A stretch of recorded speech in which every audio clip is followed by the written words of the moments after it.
नमस्कार दोस्तों, पूजा की आवाज़ चैनल में आपका स्वागत है।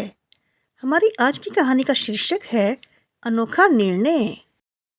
समधन जी, आप मेरी बेटी का बिल्कुल भी ध्यान नहीं रखती हैं। अकेले ही काम में लगी रहती है। लेकिन मजाल है कि आप छोटी बहू से ये कह दें कि घर का काम तो करवा दिया करे। मेरी फूल सी बच्ची की क्या हालत कर दी है आपने। पर मैं भी कहाँ माथा फोड़ रही हूँ। भला कहीं किसी सास ने अपनी बहू का भला चाहा है। बड़ी बहू भाविका की माँ ने फोन पर ही उसकी सास कोमल जी को सुना दिया। इससे पहले कि कोमल जी अपना पक्ष रखती, उन्होंने फोन काट दिया। दरअसल भाविका इतने दिनों के बाद अपने मायके गई थी और अभी हाल ही में उसे टाइफाइड हो गया था। इस कारण थोड़ी कमजोर थी। पर कोमल जी के लाख मना करने के बावजूद भी उसने जाने की जिद की और अपने मायके चली गई। वहाँ उसकी ऐसी हालत देखकर उसकी माँ ने फट से कोमल जी को फ़ोन लगा दिया। कोमल जी के परिवार में उनके 2 बेटे और 2 बहुएं हैं। पति का देहांत पहले ही हो चुका था। प्रॉपर्टी के नाम पर केवल 3 मंजिला मकान था, जिसमें पहली मंजिल पर कोमल जी का परिवार रहता था और बाकी के मंजिल में किराएदार। बड़ा बेटा अनुभव और उसकी पत्नी भाविका और उसका एक बेटा समर्थ है, जबकि छोटा बेटा अनुज और उसकी पत्नी उदिता है। अनुज और उदिता की शादी को अभी 10 महीने ही हुए थे, लेकिन घर के हालात काफी बदल गए हैं। पहले भाविका और कोमल जी दोनों मिलकर घर का काम आराम से संभाल लेती थीं। वहीं उदिता के आने के बाद दोनों बहुओं में काम को लेकर खींचातानी लगी रहती थी। कारण उदिता की आदतें। उदिता को कोई मतलब नहीं था कि घर में क्या हो रहा है। लेट उठना, घर के काम ना करना, जब मर्जी हो अपने मायके चले जाना, घर आए मेहमानों से कोई लेना देना नहीं। और सबसे बड़ी बात, इसके लिए उसके मायके वाले भी कभी कुछ नहीं कहते। उल्टा जिस दिन भाविका और उसमें खींचातानी होती है, उस दिन उदिता की मम्मी भी फोन करके कोमल जी को 10 बातें सुना देती हैं।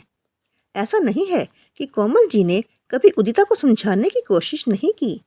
कई बार समझा चुकी हैं, लेकिन चिकने घड़े पर कभी पानी ठहरता है क्या। उस दौरान उदिता कोमल जी से ही लड़ पड़ती और रो रो कर अपनी माँ को फोन करके बताती।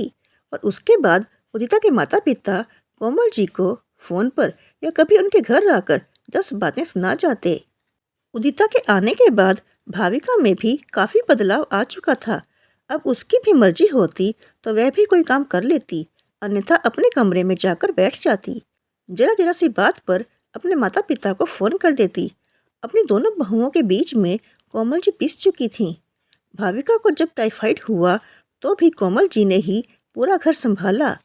उदिता ने कोई मदद नहीं की, अपितु काम न करना पड़े इस डर से मायके जाकर बैठ गई।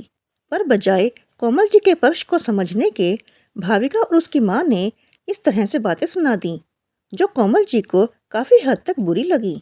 शाम को जब अनुभव और अनुज घर आए तो कोमल जी ने उन्हें बताया कि किस तरह भाविका की माँ ने उनसे बात की। हाँ तो माँ, इसमें भाविका या उसके माता पिता की क्या गलती है। उदिता भी इस घर की बहू है। आप दोनों बहुओं को एक समान क्यों नहीं रखती। अनुभव ने कहा।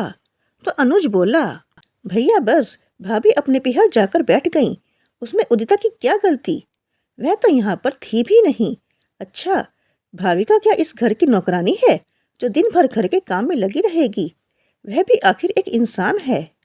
अनुभव ने कहा। तो फिर से अनुज बोला, उदिता अभी नई है, उसे समझने में थोड़ा वक्त तो लगेगा ना। अनुभव ने कहा, 10 महीने हो गए शादी को और कितना नई है। इतनी समझदारी तो खुद को रखनी चाहिए। सारी गलती माँ आपकी है। आपने सर पर बैठा रखा है उसे। आप सास हैं, आप चाहे तो उसे समझा सकती हैं, लेकिन नहीं, भाविका कर रही है ना अकेली काम। तो अनुज ने कहा, उदिता को भी प्यार से समझाया जा सकता है और भाभी हर समय उससे लड़ने को तैयार रहती हैं। माँ, आपको भाभी को समझाना चाहिए। कोमल जी सुनकर अवाक रह गईं कि बहुएं तो बहुएं, यहाँ बेटे भी अपने नहीं रहे। दोनों ने कोमल जी को ही 10 बातें सुना दी। दोनों की बातों को सुनकर उन्हें दुख तो बहुत हुआ, पर अब उन्होंने निर्णय ले लिया था कि उन्हें क्या करना है। चुप हो जाओ तुम दोनों, अब मुझे कोई बात नहीं करनी।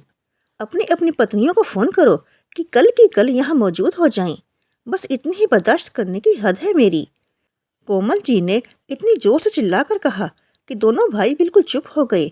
इस तरह का रूप तो कभी माँ का देखा भी नहीं था उन लोगों ने। दोनों चुपचाप अपने अपने कमरे में चले गए और अपनी अपनी पत्नियों को फोन कर दिया। कोमल जी पूरी रात हॉल में चुपचाप बैठी रहीं। नींद आंखों से कोसों दूर थी। आंखों में से झरझर आंसू बह रहे थे। इस दिन की तो कभी उन्होंने कल्पना भी नहीं की थी। पर अब जो भी हो, निर्णय तो उन्होंने ले लिया था और उसे वह कल सबके सामने जाहिर करने वाली थीं। पूरी रात जागने के कारण कोमल जी की आंखें लाल हो गई थीं, पर फिर भी सुबह उठकर नहा धोकर अपनी पूजा पाठ की। इतने में डोरबेल बजी। जाकर दरवाजा खोला तो देखा सामने भाविका और उसके माता पिता मौजूद थे। पर इस बार कोई फॉर्मेलिटी ना निभाते हुए कोमल जी उन्हें अंदर ले आई। थोड़ी देर बाद उदिता और उसके माता पिता भी आ गए। अब हॉल में सभी लोग बैठे हुए थे। कोमल जी ने बोलना शुरू किया। जब मेरे बेटों की शादी हुई थी तब मैंने सोचा था कि मैं अपनी बहुओं के लिए कभी सास बनकर नहीं बल्कि माँ बनकर रहूंगी। मैं कभी भी अपने काम के लिए इन पर निर्भर नहीं रही बल्कि मदद ही की है। पर पिछले कुछ दिनों से इस घर की हालत बद से बदतर हो चुकी है और इसी के लिए मैंने आप लोगों को बुलाया है। अरे समधन जी, यह सब तो बहाने हैं। आप चाहती तो इस घर की एकता को बनाए रख सकती थीं, लेकिन आपने तो बहुओं में फर्क किया। भाविका के पिता ने कहा।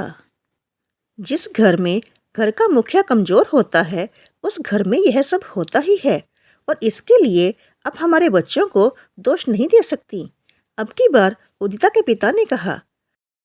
हमने बेटी दी थी, नौकरानी नहीं, जो दिन भर आप लोगों के काम करती रहे। देखो क्या हालत कर दी है मेरी बच्ची की। भाविका की माँ ने कहा। हमें पता होता कि हम ऐसे लोगों से रिश्ता जोड़ रहे हैं तो हम हमारी बच्ची की शादी कभी इस घर में करते ही नहीं। जब से शादी हुई है मेरी बच्ची परेशान ही रही है, उदिता की माँ ने कहा। जब दोनों बहुओं के माता पिता कोमल जी पर इल्जाम लगा रहे थे, मजाल है किसी बेटे और बहू ने कुछ कहा हो। सब के सब खड़े खड़े तमाशा देख रहे थे। पर इस बार कोमल जी मन पक्का कर खड़ी थीं। उन्हें अपने किसी बेटे से भी उम्मीद नहीं थी तो बहुएं तो दूर की बात है। आखिर उन्होंने ही कहा, मैंने आप लोगों को यहाँ मुझ पर इल्जाम लगाने के लिए या चिल्लाने के लिए नहीं बुलाया है और ना ही मैं यहाँ अपनी तरफ से कोई सफाई देना चाहती हूँ। मुझे अच्छी तरह से पता है कि मैं सास हूँ, इसीलिए बदनाम हूँ। तो जाहिर सी बात है कि यहाँ मुझ पर कोई विश्वास नहीं करेगा। इसीलिए बेवजह चिकने खड़ों के सामने अपने आंसू बहाने से अच्छा है कि मैं अपना निर्णय सुना दूं। मैंने फैसला कर लिया है कि मैं अपने दोनों बेटों को अलग कर रही हूँ। हाँ तो कर दीजिए, हमें क्या ऐतराज है। बस हमारे बच्चे खुश रहने चाहिए, उदिता के पिताजी ने बड़ी बेशर्मी से कहा। हाँ हाँ बता दीजिए, कौन कैसे रहेगा। हम जाने से पहले अपने बच्चों की गृहस्थी तो बसा जाएं और इस रोज रोज की लड़ाई झगड़े से निजात पाएं। अब की बार भाविका की माँ ने कहा। सुनकर कोमल जी का खून खोल उठा, लेकिन वह चुप रह गईं। मन में तो ऐसा बवंडर उठा कि मेरी गृहस्थी को तोड़कर लोग कितना खुश हो रहे हैं, पर उम्मीद किसी से क्या करे जब अपने ही बच्चे जवाब नहीं दे रहे थे। आखिर कोमल जी ने अपने आप को शांत रखते हुए कहा, प्रॉपर्टी के नाम पर हमारे पास केवल यह 3 मंजिला मकान है। सबसे ऊपरी मंजिल पर अनुज अपनी पत्नी उदिता के साथ रह लेगा। बीच वाली मंजिल पर अनुभव अपनी पत्नी भाविका और अपने बच्चे समर्थ के साथ रह जाएगा, जबकि पहली मंजिल पर मैं रह लूंगी। अरे आपको अलग रहने की क्या जरूरत है। आप तो 6 महीने किसी एक बेटे के पास और 6 महीने दूसरे बेटे के पास रह लेना। इतना तो बच्चे आपके लिए कर ही सकते हैं। और वैसे भी एक अकेले सदस्य के लिए एक पूरी मंजिल ब्लॉक करने से क्या फ़ायदा। कम से कम उसका ही किराया आ जाएगा। भाविका के पापा ने कहा। माफ़ कीजिए, बच्चों ने मेरे लिए बहुत कुछ कर लिया, उसी से पेट भर चुका है।